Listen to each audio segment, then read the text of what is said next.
Hello guys, makin gempak, makin panas ya melalui pendedahan dan juga pengesahan daripada MB Lato-Lato Sanusi ya rancangan untuk menggulingkan kerajaan hari ini satu demi satu pemimpin dalam kerajaan membalun dan juga menempelak ya revolusi. Hari ini seorang lagi pemimpin daripada parti UMNO di negeri Kelantan membalun kau-kau revolusi MB Lato-Lato. Sahabat-sahabat semua, apa sudah jadi ya dengan kerakusan mereka sanggup melakukan apa saja ya. Mereka pula membuat ya berterus terang sedang merancang untuk menggulingkan kerajaan. Dan satu perkara lagi hari ini kita lihat, parti-parti yang ada dalam Perikatan Nasional semakin bergolak, hubungan semakin renggang sahabat-sahabat semua. Apa yang berlaku? Jadi yang pertama, saya ingin berkongsi ya kenyataan terkini ya seorang pemimpin UMNO di negeri Kelantan yang sepetik daripada Malaysia Kini. Beliau berkata, pengakuan Sanusi bukti Perikatan Nasional kemaruk berkuasa. Itu antara kenyataan pedas daripada pemimpin daripada UMNO ini. Siapakah beliau? Mari kita ikuti kenyataan ini, yang mana pengarah pilihan raya Perikatan Nasional Sanusi mengakui mereka sentiasa mencuba untuk menjatuhkan kerajaan sedia ada disifatkan sebagai bukti gabungan itu kemaruk kuasa. Malah Timbalan Ketua Penerangan UMNO Kelantan Nur Hariri Muhammad Nur berkata, Perikatan Nasional sudah meraih kemenangan di 4 negeri. Sepatutnya mereka memberikan tumpuan untuk berhikmat kepada masyarakat di negeri berkenaan. Tambah lagi, rakyat sedang memerhati. Jika nak tukar kerajaan, tunggulah pada pilihan raya umum yang ke-16. Ya, kita patut beri ruang kepada kerajaan perpaduan untuk menjalankan tanggungjawab. Tambah lagi, bersikaplah seperti seorang gentleman. Jangan sibuk mahu tepuk atap. Saya ingin mengingatkan PN Perikatan Nasional supaya memberikan tumpuan kepada pentadbiran di 4 negeri yang dimenangi mereka daripada sibuk mahu menumbangkan kerajaan persekutuan, katanya ketika dihubungi Malaysia Kini hari ini.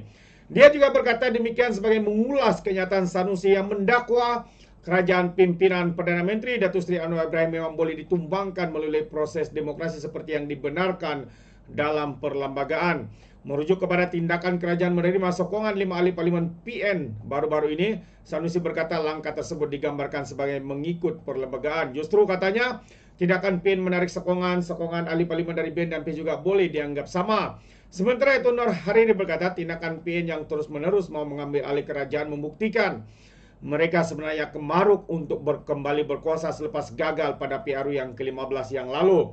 Usaha seperti ini dibimbangi boleh mencetuskan ketidakstabilan politik sekaligus merugikan negara. Sampai bila kita nak hidup begini dengan keadaan suasana politik tidak stabil? Saya rasa rakyat sudah penat dan untuk berdepan ya dengan perencaturan politik gila kuasa. Saya sarankan Perikatan Nasional, katanya, supaya menghormati keputusan yang telah dibuat oleh rakyat pada PRU 15. Sebagai pembangkang sepatutnya memainkan peranan semak dan imbang dengan lebih tuntas dalam membina semula negara selepas pandemik COVID-19, katanya. Tambah lagi, matlamat utama kerajaan persekutuan untuk pembinaan semula negara amat penting bagi memastikan kesejahteraan rakyat terus terbela. Fokuslah kepada kerja. Jangan asik mau berpolitik. Rakyat Kelantan kena Terengganu dan Perlis memberikan kemenangan besar kepada PN. Jadi bekerjalah untuk masyarakat, tegasnya. Terbaik sahabat-sahabat semua, ini antara kenyataan padu ya daripada pemimpin ya penerangan UMNO di negeri Kelantan itu. Dan satu lagi perkara yang menarik juga untuk saya kongsikan bersama dengan Anda ya, apabila dikatakan parti-parti dalam gabungan Perikatan Nasional semakin bergolak. Kenapa sahabat semua? Ini yang menarik juga untuk saya kongsikan bersama dengan Anda. Ya, jadi berita ini saya petik daripada Harapan Daily yang mana mengatakan selepas langkah Dubai gagal, PAS tidak lagi guna logo Perikatan Nasional dalam akaun X. Apa sudah berlaku? Jadi mari kita ikuti pencerahan di dalam berita ini. Jadi hubungan antara parti-parti dalam Perikatan Nasional dilihat semakin renggang. Ekoran kegagalan langkah Dubai untuk menggulingkan kerajaan. Terbaru, PAS tidak lagi menggunakan logo Perikatan Nasional ya di dalam platform Twitter atau X parti itu, tetapi menukarkannya kepada logo PAS sendiri. mungkin sudah kehilang kepercayaan, sudah hilang keyakinan, ya malah mereka sebelum ini guna logo Perikatan Nasional yang tertera prihatin, bersih, stabil, PNBS. Sekarang ini adil, prihatin dan berkebajikan. Logo PAS di sana.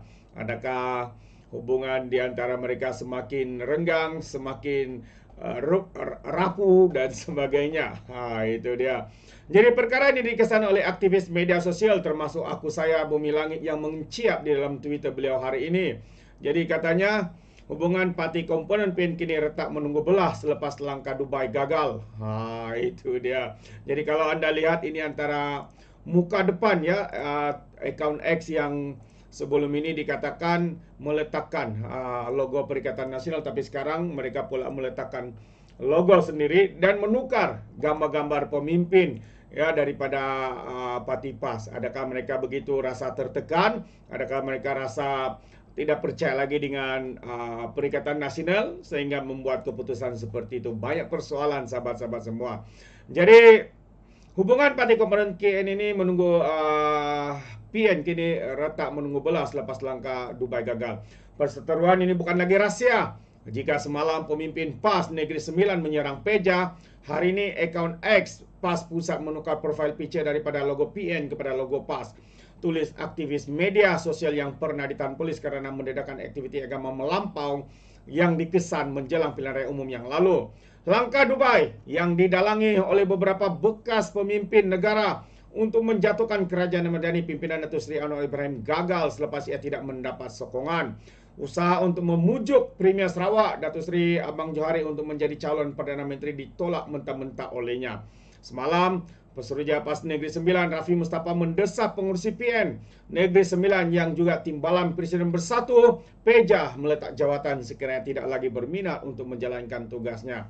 Beliau yang juga timbalan pengurusi Perikatan Nasional Negeri Sembilan itu berkata, ini kerana bekas Menteri Besar Perak itu dilihat tidak memainkan peranannya sebaik mungkin selepas berakhirnya pilihan raya negeri Ogos yang lalu. Katanya, kalau beliau sudah rasa tidak lagi berminat untuk meneruskan tugasnya sebagai pengurusi PN Negeri Sembilan, sebaiknya serahkan segera kepada tokoh yang lain yang barangkali lebih sesuai dan dekat dengan Negeri Sembilan. Lagipun katanya ketika beliau sudah beliau ambil alih jawatan itu memang pun ada suara-suara yang tidak berpuas hati dan mempersoalkan kenapa melantik orang luar sedangkan ada tokoh dari negeri yang dari bersatu di negeri itu, katanya kepada Sinar Harian bagi mengulas dakwaan yang Ahmad Faizal ataupun Peja menghilangkan diri daripada PRN. Beliau yang merupakan Pesuruhjaya PAS Negeri Sembilan menyerahkan perkara itu kepada pucuk pimpinan Perikatan Nasional, namun berharap ia dapat diselesaikan segera demi menjaga imej gabungan itu di Negeri Sembilan. Itu dia sahabat semua.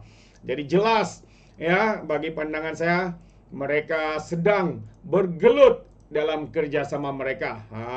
Masing-masing mau tunjuk siapa yang paling besar, siapa yang paling kuat dan sebagainya. Karena itu kita melihat mereka mendesak untuk Peja meletak jawatan dan juga pendedahan Sanusi ini juga menunjukkan betapa kemarupnya mereka berkuasa. Itu antara kenyataan daripada ketua penerangan ketua penerangan atau timbalan penerangan, saya tidak ingat, timbalan ketua penerangan UMNO Kelantan.